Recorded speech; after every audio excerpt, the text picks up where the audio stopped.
Hello mga bebs! Welcome back sa aking channel!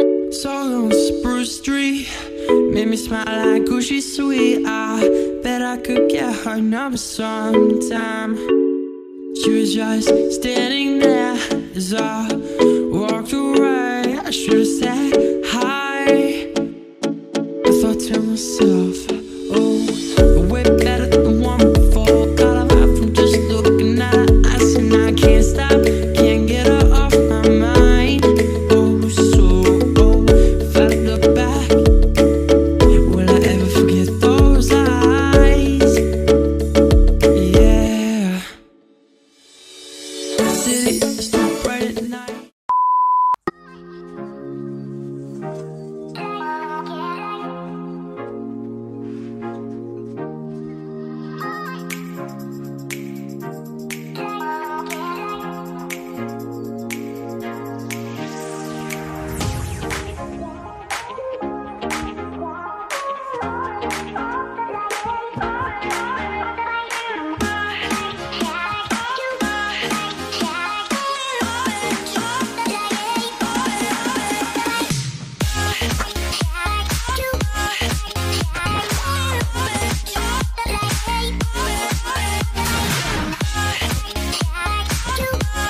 A few moments later.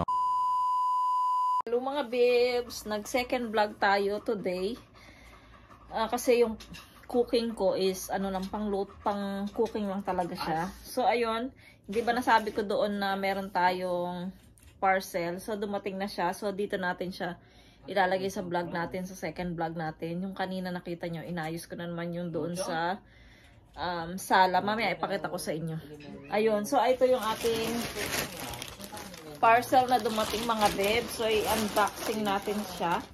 Pakita ko sa inyo kung ano ang nilalaman nito. Ayan.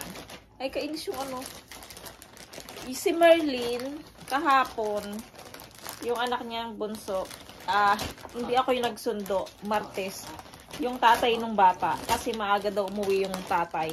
Kaya siya nang sumundo. So, ngayon, hindi pa nag-message si Sis Merlin kung susunduin ko ba yung anak niya or hindi. Kasi anong oras na? 4:10 na 4:05 na mga bebs. Ayun. So, nandito na naman si Coco. Nakikimarites na naman siya sa akin. Kita niyo yung buntot niya. Ayan. Ayun. Ang una ay, tadaan! Ayan na naman. Ang favorite nating nail. Ayan. Kasi ito nung Sunday ito. Tapos ngayon naman, ito naman ay sa susunod na Sunday. Ito darating na Sunday. Ayan. Kasi hindi na siya pwedeng ulitin mga bears, no? Diba? Medyo na siya. Tsaka nasisira din pala siya na para siyang kuko. Ayan. So, ito, nag-order ulit ako ng pang nail natin mga bears. Ayan. Kulay red naman. Pangalawa naman ay ito. Dalawa yung nakalagay dito sa plastic. Isang balot na lang siya. Ayan. Bumili ako ng face mask pack. Ayan. Ano siya? Collagen. Collagen siya mga bebs. Ayan collagen. So, ilang piraso siya. Ayun, 30 pieces yung laman niya. So, made in Korea siya mga bebs. Ayan. So, collagen. Ganda sana to padala sa Pinas. Kaya lang, mabigat na yung dala ng kapatid ko. Baka magalit na. Sa akin lang napuno na yung maleta niya. So, ayun. Gusto ko sanang padalan sila mama ng ganito para makarelax sila ni Papa to paggabi. Ayan, maglagay sila ng ganito. 30 pieces na siya. Siguro pag umuwi na lang ako ng Philippines, mga bebs. Ako na lang magdadala ng ganito. Bibili na lang ako ng ganito, mga bebs. Ayan. So, isang ano lang siya. Ayan. Kasi nga, mahilig ako maglagay nito every night ng ganito. Siguro, 2 nights na ako hindi nakapaglagay nito dahil nauubos na at hindi pa nakabili si Mr. sa Daiso. Kasi sa Daiso, mga bebs, 500 coins siya. 500 won. Yung coins lang na ano yung bawat isa nito. So, nakamura na rin tayo dito, mga bebs. Mura na rin siya. Magkano ko to nabili? Maya, anin ko. Ayan, so 30 pieces na siya, mga bebs. Sobrang saya. Meron tayong ilalagay sa ating face every night. Ayan, mga bebs. Kaya, yung mukha natin ay, ano, maganda-ganda. Kapag naglalagay tayo ng ganito, nakaka-relax siya sa mukha, yung mga bebs. Yung facial mask. Ayan. Pag umuwi siguro ako ng Pinas, magdala na lang ako ng ganito. Mas maganda yung collagen. Ayan. Yan, mga bebs, yung ating mga na-order sa araw na ito. Ayan, mga bebs. Wala na akong in-order ngayon. Minsan naiisip ko, gusto kong pumunta sa mga second hand na damit para mabilan ko na sana si Yetcha ng mga jogger. Kaya lang, hindi naman ako makaalis ng nang wala si Mr. Gusto ko sana itry mag-taxi or mag-bus, ganyan. Tapos kasama ko si Yetchan. Kaya lang medyo malayo kasi dito, mga bebs. Kaya nag-aalala ako na baka mahilo, ganyan. So, ayun. Higa-higa muna ako. Nanonood ako ng mga vlogs, ganyan. Tapos, ayun, yung mga ano ba yan, yung mga favorite ko dati na dancer, yung mga street boys. Ayan, pinapanood ko sila. Kasi meron silang concert, mga bebs, sa November 8. So, ayun, sayang. Pero, gusto ko lang naman sila, hindi naman idol kasi bawal mag-idol, diba? So, gusto ko lang sila bilang dancer, ganon. Ayan, mga dancer noong 80s and 90s. Ayan. So, ayan, mga bebs, mamaya na lang ulit. So, si Yeram nandito, nag-games siya. So, pinagbigyan ko lang siya. 2,000 years later. Good evening, mga bebs. Pakita ko pala sa inyo yung ano ko kanina, yung binidyo ko, yung vlog natin kanina. Ayun. So, ito. Ayan, mga bebs, ang ginawa ko sa ating Christmas tree. Kasi napakababa niya. Para bang, siya. Parang wala lang siya. Kaya ang ginawa ko, itong ating lalagyanan ng mga anik-anik. Dati ay nandito siya, diba? Nandito siya. Tapos, ang ginawa ko, inusog ko siya doon. Tapos, yung speaker natin sa TV, nilagay ko na lang siya sa baba. Tapos, para panik ko siya. Kasi yung speaker dito, mga bebs, hindi ko siya pwedeng ilagay doon dahil lang yung kanyang cord, maliit lang. Kaya dyan lang talaga yung speaker. Kaya ang ginawa ko, inusog ko na lang siya dyan. So, tinaas ko na yung ating Christmas tree, diba? Mas maganda yung ganyan. Tapos, ayan, magkadikit na siya. Tapos, inusog ko yung halaman. So, ayan na yung ating ayos dito sa bahay. Tumitingin-tingin pa ako ng mga anong tawag doon? Ng mga decor ng Christmas tree natin. Gusto ko sana bumili din ng ribbon, diba? Ribbon na gold at saka white. Tapos gusto ko rin sana dito, kaya lang wala naman na siyang paglagyan, diba? Sa mga picture lang at saka sa halaman na to, wala. Tapos yung naglaba ako ng kumot ng mga bata, buti na lang natuyo siya. Kasi nga medyo may araw sa maghapon kanina. Tapos magre-ready na ako ng aming dinner. So, dumating na si Mr. Nagpalaga siya ng cabbage. Ayan. Kasi ilagay natin dito. Tapos yung ulam natin kanina, yun pa rin ang ulam natin ngayon. Ayan. Yung ating nilutong tawag dyan, ginataang crabs. Tapos yung soup ni Mr. at saka ng mga bata. So, ayan. Tapos nagsaing ako dito. Parang natudoble yung trabaho ko, mga bebs. Kasi dito 3 cups. Tapos naman, syempre kulang pa rin yun sa amin. 4 kami. Tapos puro lalaki pa naman sila. Tapos ito, 2 cups naman dito. So, parang naging dagdag trabaho ko pa sa yung pagsasaing. 2 beses ako magsaing.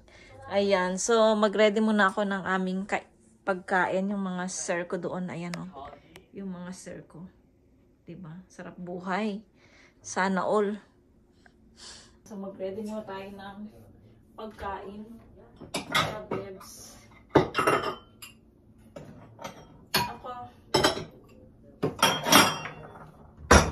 Ako hindi ako magsusup. Pero ay siguro magsup din yung mga bata. Kasi wala siya ulam. Sandok muna tayo ng pagkain.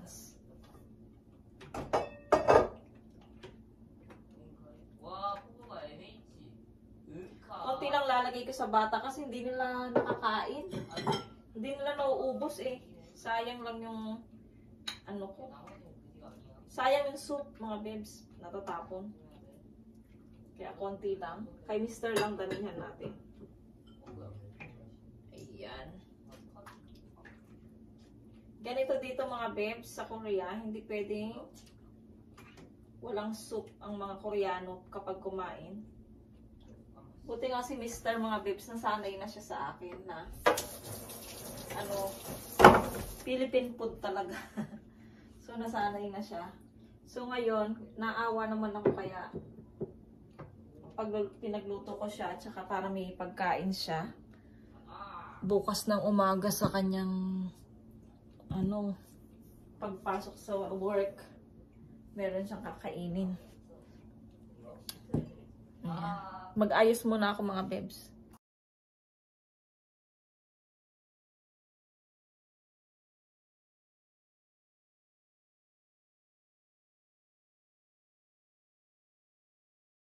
So, yan ang mga bebs yung ating dinner for today. Yung niluto ko. Tapos nilagay ko na dyan yung kaldero. Philippine style. Ayan, si Mr. Hello ka daw, Mr. Hello. Hello. Ano yan? Kumakampanya? President?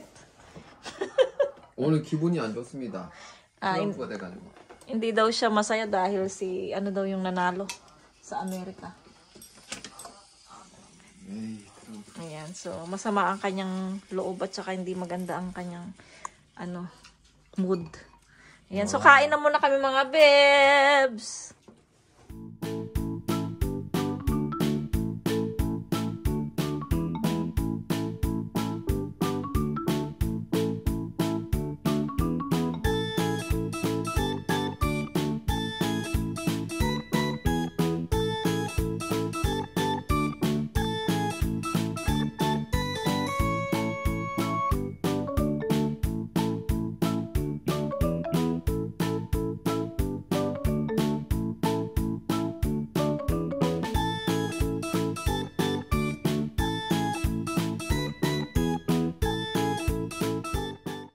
$2,000 years later.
진짜.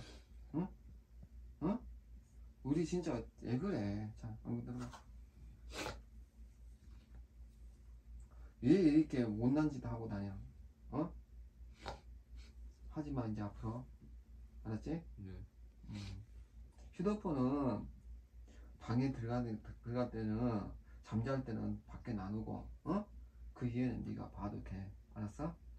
어? 네. 왜 이렇게 눈물 흘러?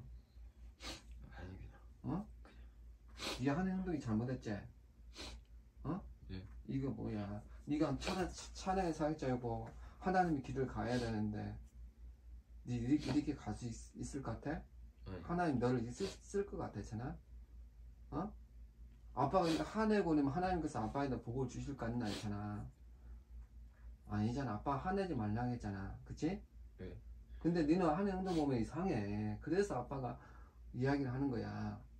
아까 같은 너 네가 아빠는 잠을 자야 되나? 응? 이가 아빠가 약 먹는데 알잖아. 어? 괜찮아. The next day.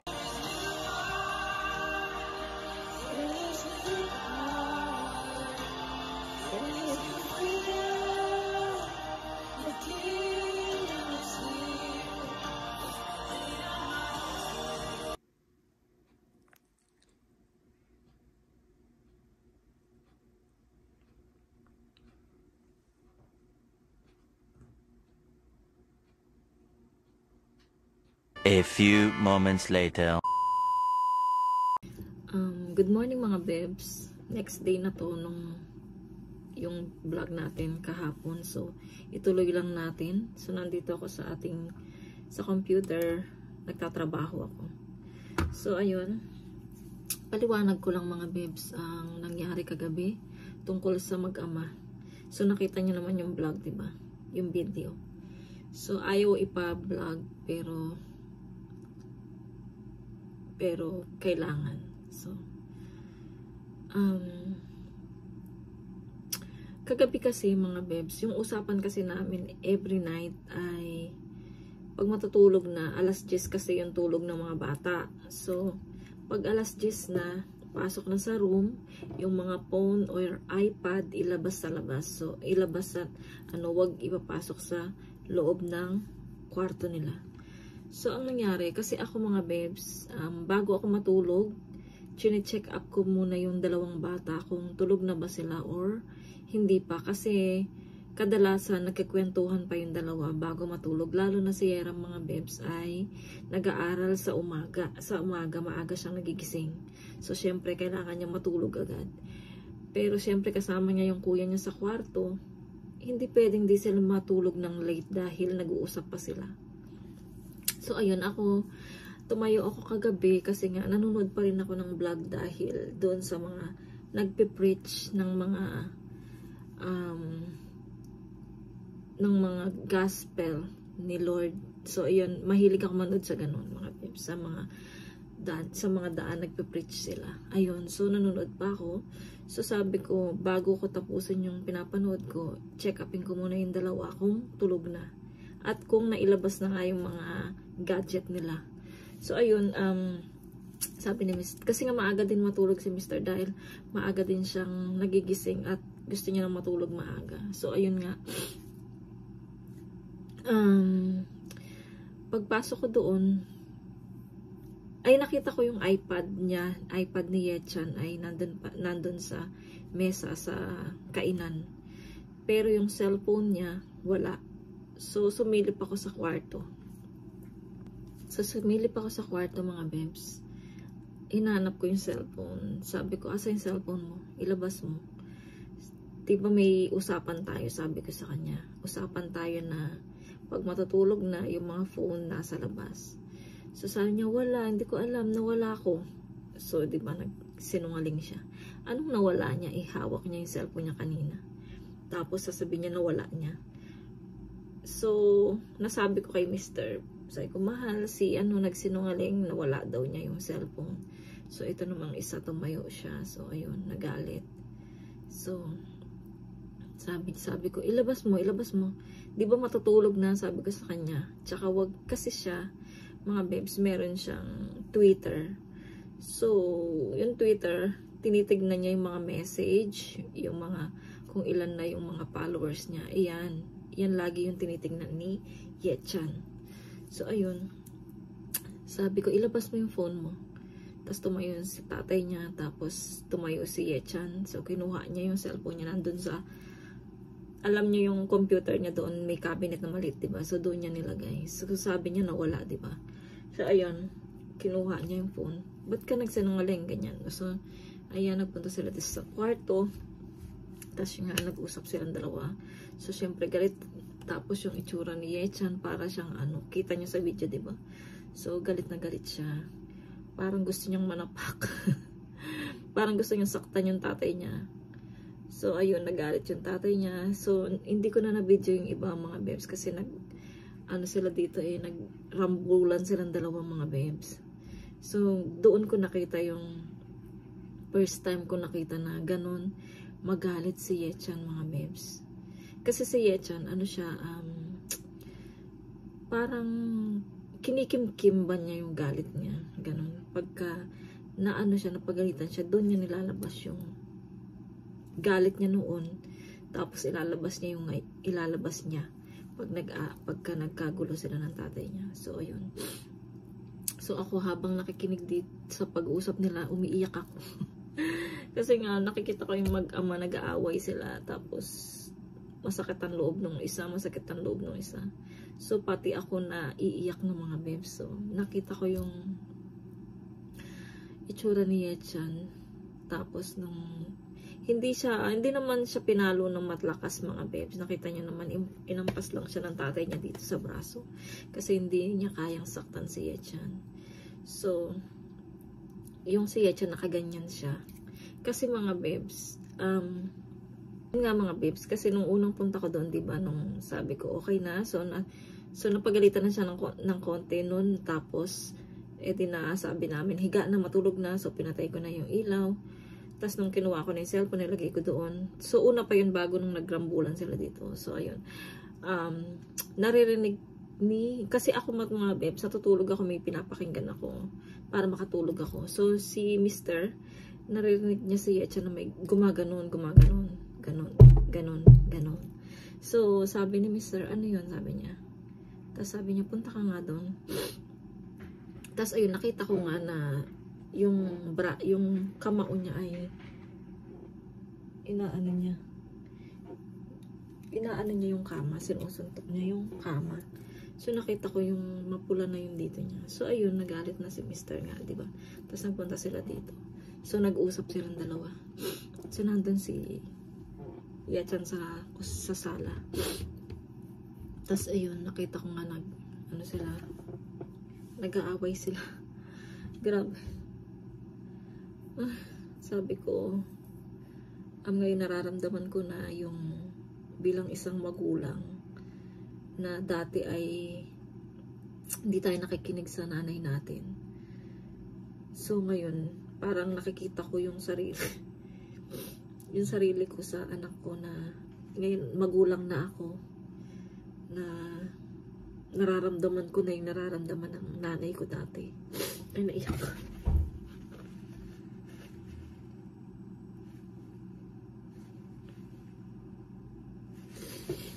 Na ang hirap pala mga babes na maging magulang.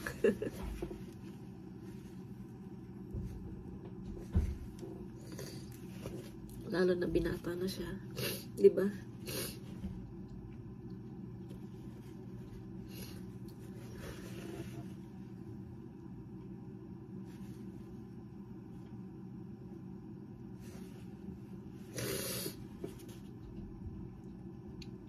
Ang hirap makita yung ganyan pala na lumalaban yung anak mo. Pero ako mga bebs, hindi naman ako ganun sa nanay ko. Sobrang mama's girl ako mga bebs. Pero nakita ko yung kuya ko na lumalaban sa nanay ko. Parang nakita ko sa anak ko. Sabi nga ni Mr. na hanggang ngayon, magmula nung bata ka, lumaki ka sa church. Pero saan mo nilalagay yung natututunan mo? Bakit ganyan? Sabi ni Mr. sa kanya. So, ayun, naiiyak ako nung sinasabihin niya na yung anak niya. Sobrang masakit. So, ayun mga babes, yung nangyari kagabi na hindi ko inaasahan na matutulog na kami, tas ganun, biglang ganun, di ba? Kasi siya na mga babes, alam ko, naintindihan nyo yan, kasi yung mga magulang dyan, alam ko naintindihan nyo yung ganitong sitwasyon sa mga anak. Lalo na sa akin, puro lalaki yung mga anak ko. Na alam ko naman na hindi perfecto, di ba? Kahit na may mga anak talaga na may mga suwail.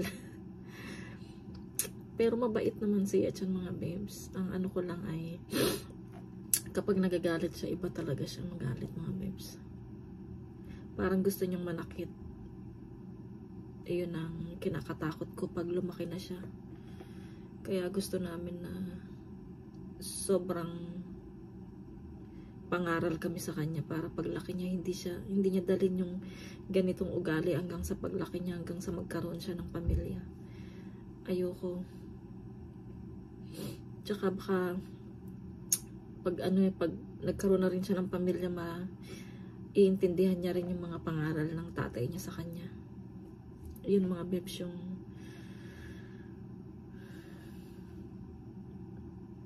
yung ano ko sa inyo tungkol sa nangyari kagabi. Medyo mahaba na yung vlog natin mga babes. So, ayan, maraming salamat. Sana po maintindihan niyo po. Lalo na sa mga magulang dyan. Na nahihirapan din mag-ano sa mga anak nila. Dahil sa mga gadget na yan. So, ibang ano na talaga ngayon. Hindi katulad dati na yung mga kabataan katulad natin noong 80s, 90s, mga babes, sa labas naglalaro, walang gadget, diba? Hindi katulad ngayon na meron ng mga gadget. Halos hindi mo na makausap yung mga anak mo. Kahit kasama mo sa bahay, parang hindi mo na sila nakakausap dahil sa gadget na yan. Nakatutok sila lagi sa gadget, sa games.